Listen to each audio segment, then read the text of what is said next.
하나님께서 오늘 우리에게 주시는 말씀 스가랴 3장 1절에서 7절 말씀입니다. 함께 말씀 읽겠습니다. 대제사장 여호수아는 여호와의 천사 앞에 섰고 사탄은 그의 오른쪽에 서서 그를 대적하는 것을 여호와께서 내게 보이시니라. 여호와께서 사탄에게 이르시되 사탄아 여호와께서 너를 책망하노라. 예루살렘을 택한 여호와께서 너를 책망하노라. 이는 불에서 꺼낸 그슬린 나무가 아느냐 하실 때에 여호수아가 더러운 옷을 입고 천사 앞에 서 있는지라. 여호와께서 자기 앞에 선 자들에게 명령하사 그 더러운 옷을 벗기라 하시고 또 여호수아에게 이르시되 내가 내 죄악을 제거하여 버렸으니 내게 아름다운 옷을 입히리라 하시기로 내가 말하되 정결한 관을 그의 머리에 씌우소서 하매 곧 정결한 관을 그의 머리에 씌우며 옷을 입히고 여호와의 천사는 곁에 섰더라. 여호와의 천사가 여호수아에게 증언하여 이르되 만군의 여호와의 말씀에 내가 만일 내 도를 행하며 내 규례를 지키면 내가 내 집을 다스릴 것이요 내 뜰을 지킬 것이며 내가 또 너로 여기 섰는 자들 가운데 왕래하게 하리라. 아멘. 우리 함께 옆 사람하고 인사하도록 하겠습니다. 빛이 있으라. 빛이 있으라. 은혜와 생명의 빛이신 예수님이 여러분들의 삶 속에 충만하게 임하시길 우리 주님의 이름으로 축복합니다. 저는 이렇게 모자가 잘 어울리질 않아서 모자를 이렇게 즐겨 쓰질 못하는데 모자는 단순히 머리에 쓰는 패션 아이템이 아닙니다. 이 졸업식의 학사모는 학생이 졸업생이 되었다라는 그의 신분의 변화를 알려주죠. 군인이 쓰는 베레모는 또 어떻습니까? 나라를 지키는 사명이 있는 사람이다라는 것을 보여줍니다. 또 경찰의 모자는 어떻습니까? 법 집행의 권위를 가진 사람이다라는 것을 보여주죠. 이 조선시대 때 우리 조선을 방문했던 서양인들은 우리 조선을 모자의 왕국이라고 불렀다고 합니다. 왜냐하면 조선시대 때는 지금 화면에 보는 것처럼 굉장히 다양한 모자들이 있었기 때문입니다. 사람의 신분에 따라서 직책에 따라서 상황에 따라서 수십 가지의 모자가 있었는데 서양 사람들이 이걸 보고 깜짝 놀랐다고 그랬습니다. 근데 이 조선시대 때만 그런 게 아닙니다. 오늘날도 마찬가지입니다. 프로야구 선수가 구단과 계약을 맺으면 가장 먼저 유니폼과 모자를 쓰죠. 이 모자를 쓰는 것은 그 구단과 특별한 관계에 계약 가운데 들어가게 됐다라는 것을 보여줍니다. 오늘 우리가 읽었던 본문 말씀에서도 대제사장 여호수아가 정결한 관, 곧 제사장의 모자를 쓰게 되는 장면이 등장을 합니다. 이 환상 속에 등장하는 여호수아는 한 개인 여호수아를 의미하는 것이 아니라 이스라엘 백성 전체를 대표하는 그런 존재라고 볼 수 있습니다. 더 나아가서 이 여호수아 대제사장의 모습은 오늘을 살아가는 우리의 모습이기도 합니다. 하나님께서 그래서 여호수아 대제사장에게 모자를 씌워주셨다라는 것은 오늘 우리들에게 모자를 씌워주셨다라는 것과 같은데, 하나님께서 모자를 씌워주신 것은 우리에게 특별한 신분을 주시고 또 거기에 걸맞는 사명도 주시고 또 하나님과의 특별한 언약의 관계 가운데로 우리를 불러주셨다라는 것을 말하고 있습니다. 자, 그렇다면 우리는 모자를 쓴 사람들로서 어떻게 우리 인생을 살아가야 될 것인가 말씀을 통해서 한번 살펴보도록 하겠습니다. 첫 번째는요, 은혜 중심의 삶을 살아야 됩니다. 오늘 말씀은 스가랴가 본 네 번째 환상인데 이 환상 속에서 보이는 장면은 천국의 법정이 딱 보입니다. 재판장이신 하나님 앞에 여호수아 대제사장이 서 있고 그 옆에는 사탄이 검사처럼 서서 이 여호수아 대제사장을 고발하고 있었습니다. 하나님, 저 사람은 자격이 없습니다. 저렇게 더러운 옷을 입고 있는데 어떻게 저 사람이 하나님 앞에 설 수 있겠습니까? 이렇게 하나님 앞에서 이 여호수아 대제사장이 자격 없다고 하나님 앞에 고발하고 있었어요. 실제로 이 환상을 보는 스가랴의 눈에도 여호수아는 이 더러운 옷을 입고 있었습니다. 원래 대제사장은 정결한 옷을 입고 하나님 앞에 서야 됐는데 여호수아가 입은 옷에는 죄와 허물로 얼룩진 그런 옷을 입고 있었습니다. 여러분, 오늘 이것이 우리들의 모습이에요. 겉으로 봤었을 때는 멀쩡해 보이지만 하나님 앞에 섰었을 때는 죄로 더럽혀진 옷을 입고 있는 사람들이 오늘 우리들의 모습이라는 거예요. 사탄이 여기서 이 여호수아 대제사장을 향해서 하는 그의 고발은 하나도 틀린 말이 없습니다. 오늘 사탄이 오늘 우리들을 참수할 때도 똑같은 이야기합니다. 우리들의 죄와 부족함을 들춰내는데 그건 지어낸 이야기가 아니라 우리의 실체를 명백하고 아주 정확하게 드러내는 그런 공격들입니다. 오늘 우리들의 삶을 실제로 바라봤을 때 어떻습니까? 우린 성도라고 불리웁니다. 거룩한 길을 가는 거룩한 도반인데 우리의 삶을 우리 냉정하게 살펴보면 거룩하지 않잖아요. 우리의 삶이 하나님 앞에서 완벽하다고 말할 수 있겠습니까? 죄와 흠이 참 많습니다. 사탄의 공격들을 듣고도 우리는 반박할 수가 없어요. 네가 그러고도 목사냐? 네가 그러고도 집사냐? 이렇게 참수하면 할 말이 없어요. 근데 오늘 말씀을 보니까 놀라운 반전이 일어나죠. 하나님이 사탄을 향해서 이야기합니다. 사탄아, 내가 너를 책망하노라. 이들은 불에서 꺼낸 그슬린 나무다. 내가 이들을 사랑하고 구원하기로 결정했다. 불에 타서 그슬려 버렸지만 이 볼품없는 이들을 내가 사용하겠다. 하나님 그렇게 말씀하셨어요. 그리고 천사들한테 명령을 하십니다. 이 여호수아의 더러운 옷을 벗겨라. 그리고 그에게 아름다운 옷을 입혀라. 내가 그의 죄를 사하겠다. 하나님 말씀합니다. 하나님께서는 이 더러운 옷을 입고 있어서 하나님 앞에 이 사탄 앞에서 지금 말하는 것을 하나도 반박할 수가 없었던 이 여호수아 대제사장의 더러운 옷을 벗겨버리시고 아름다운 옷을 입히면서 내가 네 죄를 사했다. 너를 내 백성으로 삼겠다. 주님 그렇게 말씀하시는 거예요. 그래서 이 환상 속에서 스가랴가 옆에서 그걸 지켜보고 있다가 외치죠. 주여 정결한 관도 씌워주시옵소서. 이 정결한 관은 제사장이 쓰는 제사장의 모자를 말합니다. 주님 지금 하나님께서 죄를 사해 주시겠다고 하니까 하나님 그에게 제사장의 모자를 씌워 주십시오 라고 말을 하니까 하나님이 스가랴의 요청도 들어주셔서 여호수아는 새 옷도 입을 뿐만 아니라 제사장의 모자를 쓴 그런 제사장으로서 서게 됩니다. 여러분 이 스가랴가 보였던 이 네 번째 환상은 복음의 실체를 잘 설명해 주고 있는 말씀입니다. 사람은 하나님 앞에 자기의 의로움으로 서는 것이 아니다라는 이야기입니다. 오늘 우리들의 본질은 죄인이에요. 예수를 믿어도 우리의 본질이 바뀌진 않아요. 우리의 죄와 허물이 그대로 있습니다. 그래서 영적인 눈으로 보면 더러운 옷을 입은 자들이기 때문에 하나님 앞에 설 수 없는 자들이고 하나님의 백성이 될 자격도 없어요. 그런데 하나님께서 오늘 우리들의 더러운 그 죄의 옷을 벗겨주시고 예수 그리스도의 아름다운 구원의 옷을 입혀주십니다. 거기다가 거룩한 모자를 씌워주심으로써 오늘 우리를 죄인에서 하나님의 자녀로, 부정한 자에서 하나님의 거룩한 제사장으로 우리의 신분을 바꿔주셨음을 믿으시길 바랍니다. 할렐루야. 여러분 우리는 모자 쓴 사람들이에요. 모자 쓴 사람들은 은혜 중심으로 살아야 됩니다. 은혜 중심으로 살기 위해서는 두 가지 분명한 태도가 필요합니다. 하나는 자기 성찰이 있어야 돼요. 신분은 바뀌었지만, 하나님의 은혜로 신분은 바뀌었지만 우리의 본질이 바뀐 건 아니에요. 예수를 믿어서 우리가 의인이 되었다고 말하지만 그 의인이 되었다는 표현은 우리의 본질이 바뀌어서 죄가 없고 흠이 없다는 것이 아니라 신분이 바뀌었다는 걸 이야기해줘요. 그래서 우리의 본질은 여전히 허물이 많고 죄의 유혹에 취약합니다. 사람한테는 자기 객관화처럼 어려운 게 없어요. 우리가 남한테 지적은 참 잘합니다. 다른 사람의 허물은 정말 잘 봅니다. 근데 내 허물은 못 보는 게 인간이죠. 그래서 오늘 우리들의 그 죄와 허물로 가득한 우리의 심령을 보려면 하나님의 말씀의 등불이 딱 켜지면 우리 내면 속의 죄와 허물들이 보이게 됩니다. 그래서 다윗이 우리 시편 119편 105절에서 이야기합니다. 주님의 말씀이 내 발의 등불입니다. 내 길의 빛입니다. 평상시에 보이지 않던 것이 하나님의 말씀의 등불이 딱 켜지면 내 속에 있는 죄와 허물이 들여다 보이는 거예요.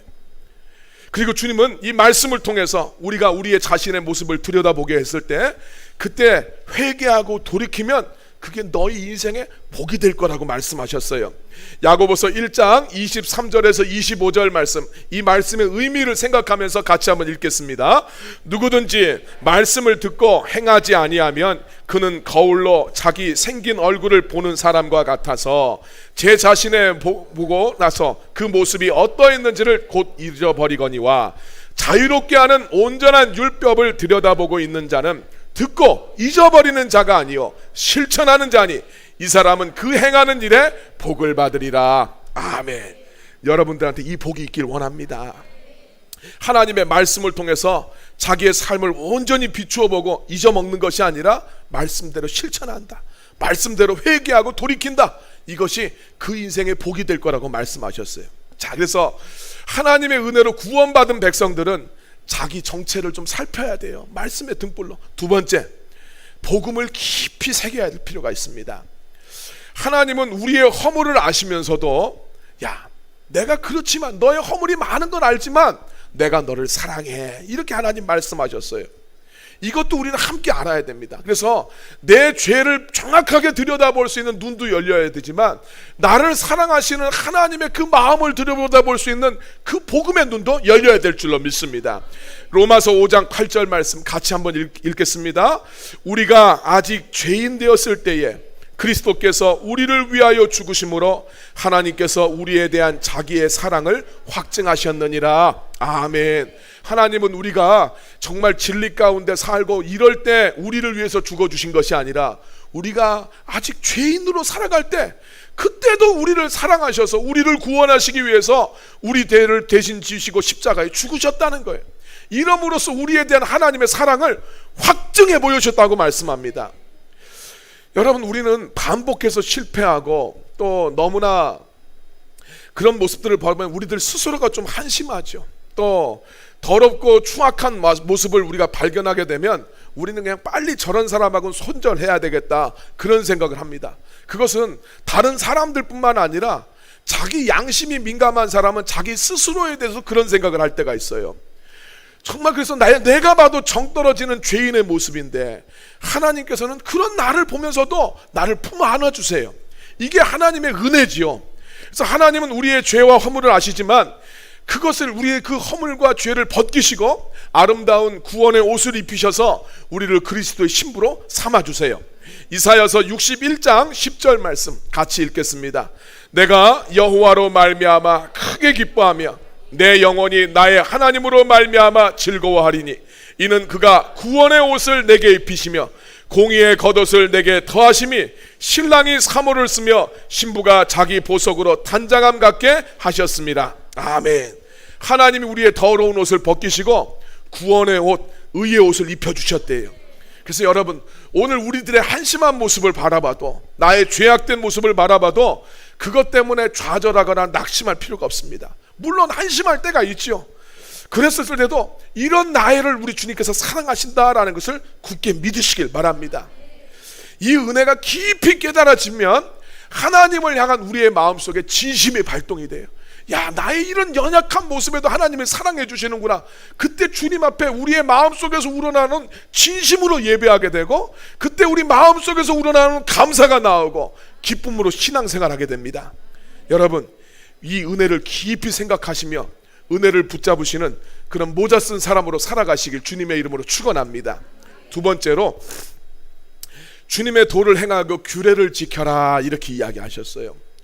모자는 신분을 나타낼 뿐만 아니라 역할을 나타낸다고 그랬죠. 신분에는 거기에 합당한 사명이 따르게 되어 있습니다. 그래서 모자를 쓰면 신분뿐만 아니라 역할과 사명이 부여돼요. 우리가 쓴 모자도 우리의 신분을 알려줄 뿐만 아니라 우리의 사명이 무엇인가를 알려줍니다. 은혜 입은 사람은 반드시 사명으로 부르심을 받게 되는데, 하나님은 여호수아에게 이렇게 말씀하셨어요. 스가랴 3장 7절 말씀 같이 한번 읽겠습니다. 만군의 여호와의 말씀에 내가 만일 내 도를 행하며 내 규례를 지키면 내가 내 집을 다스릴 것이요 내 뜰을 지킬 것이며 내가 또 너로 여기 섰는 자들 가운데에 왕래하게 하리라. 아멘. 하나님은 여호수아를 대제사장으로 삼으셨어요. 네, 그러면서 내가 너를 제사장으로 삼았으니까 너는 내 도를 행하고 내 규례를 지켜라, 이렇게 말씀하셨습니다. 두 가지가 나왔죠. 하나는 주님의 도를 행하라. 우리 아까 찬양했어요. 주님의 도를 행하고 주님의 길로 가라. 두 번째가 규례를 지켜라입니다. 주의 도를 행하라는 이야기는 하나님이 걸어가신 길을 걸어가라는 이야기예요. 주님의 길을 걸어가라. 주님이 걸어가신 그 길이 뭡니까? 예수님 십자가의 길이에요. 죄인을 용납하시고 그들을 구원하기 위해서 예수님이 고난받고 십자가에 죽으심으로써 우리를 구원해 주셨어요. 그래서 예수님도 말씀하셨습니다. 누구든지 나를 따라오려거든 자기를 부인하고 자기 십자가를 지고 나를 따라야 할지니라. 복음에 합당하게 살아가라는 이야기예요. 그래서 구원받은 사람은 구원받았으면 됐지, 이게 아니라 나의 악한 생각, 나의 이기적인 마음, 죄악된 생각을 깨트리고 내 삶에 예수님이 주인 되시는 그 길을 따라가는 것을 살아가야 될 줄로 믿습니다. 두 번째, 규례를 지키라고 이야기하고 있어요. 도를 행하라, 규례를 지켜라 비슷하게 느껴지지만 규례를 지키라는 것은 임무, 명령, 사명을 감당하는 것이에요.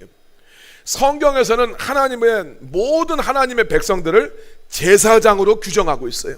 출애굽기 19장에서도 그러고 베드로후서 2장에서도 그러고 너희는 왕같은 제사장이다.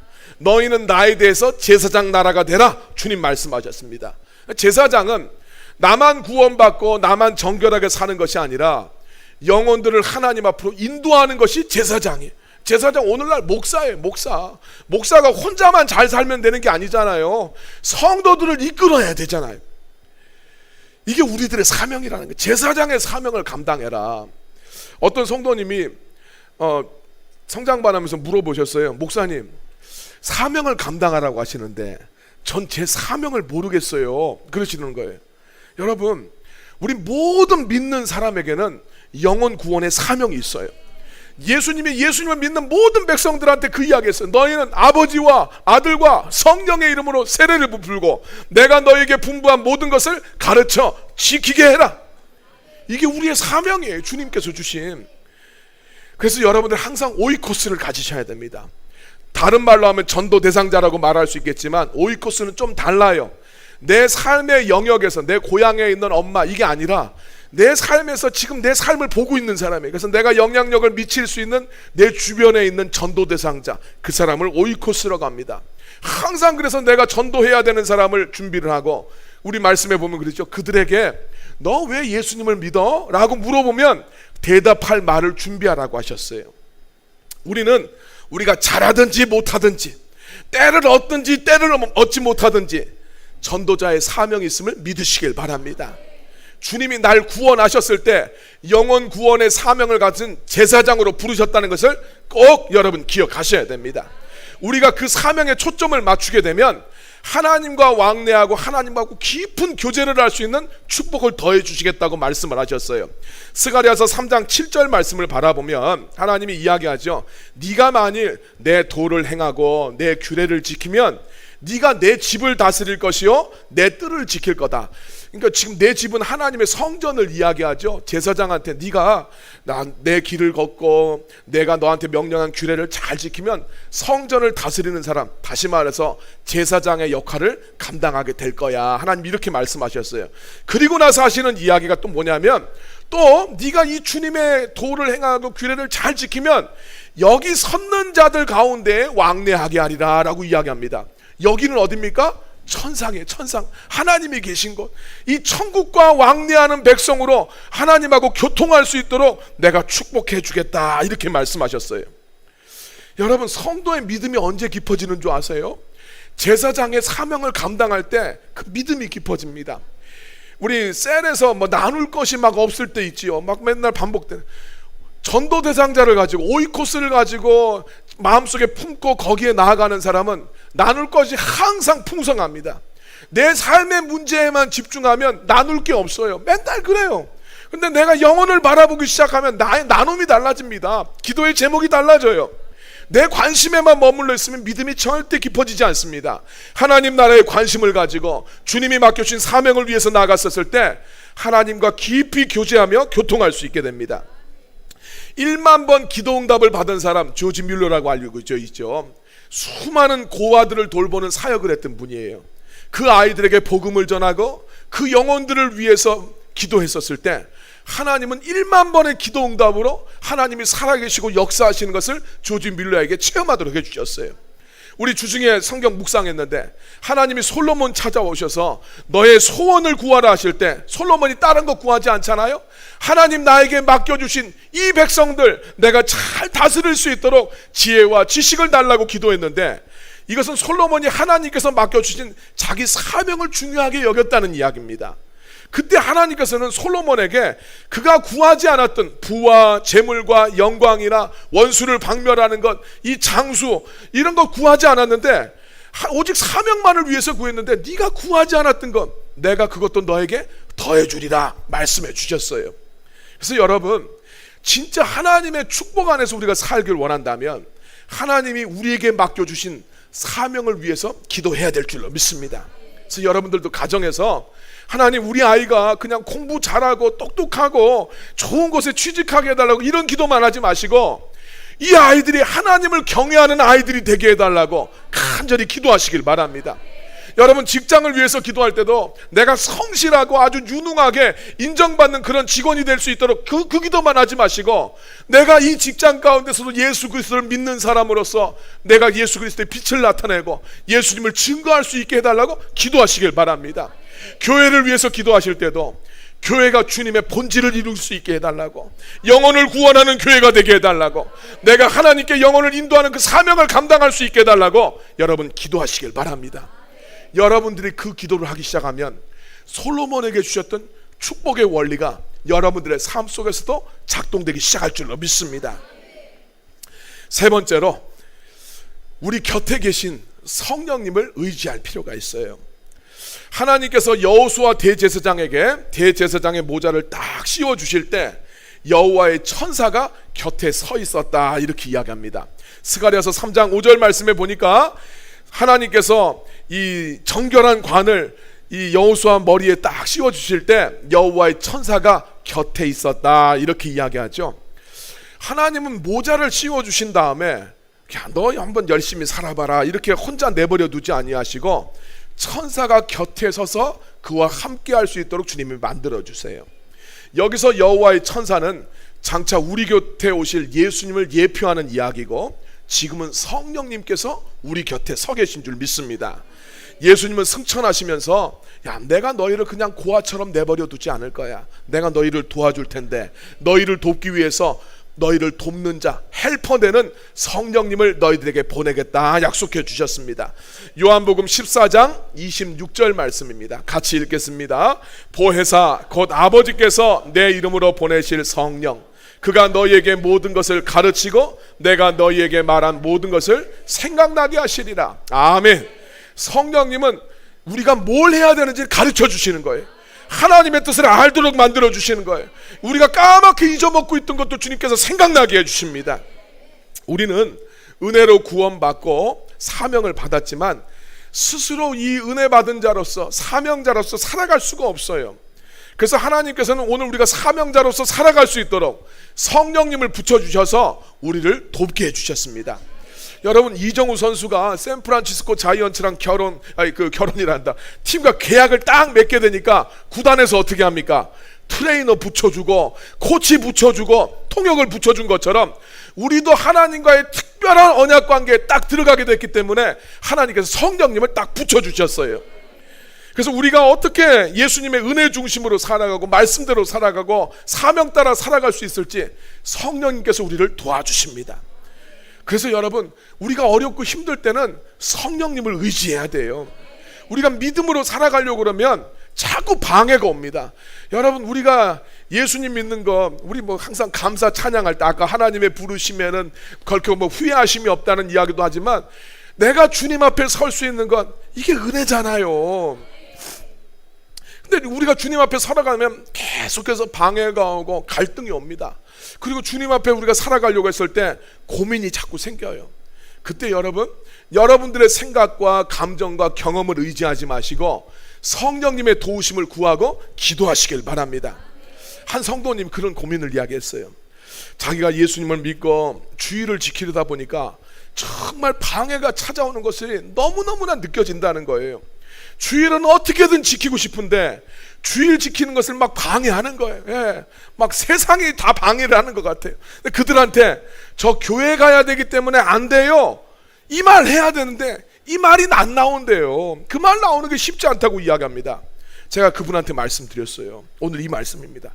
하나님께서 형제님을 돕기 위해서 성령님을 헬퍼로 붙여주셨습니다.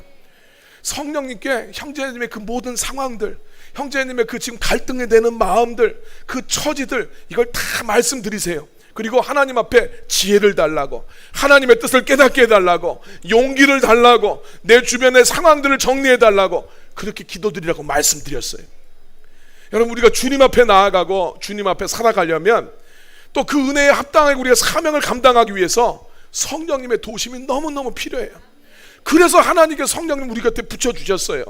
여러분 곁에 서서 여러분을 도우시기를 원하시는 그 성령님의 도우심을 간절하게 구하며 살아가길 예수님의 이름으로 축원합니다. 오늘 성도 여러분, 하나님은 오늘 우리들한테도 내가 너에게 정결한 관을 씌웠다, 너는 모자 쓴 사람이다 라고 말씀을 하세요. 모자 쓴 사람은 은혜를 붙잡는 사람이에요. 모자 쓴 사람은 사명을 감당하는 사람입니다. 모자 쓴 사람은 곁에 계신 성령님을 의지하는 사람이에요. 여러분들의 가정과 일터와 모든 환경 속에서 나는 모자 쓴 사람이다 라고 선포하시고 그 정체성을 붙들며 살아가시길 예수님의 이름으로 축원합니다.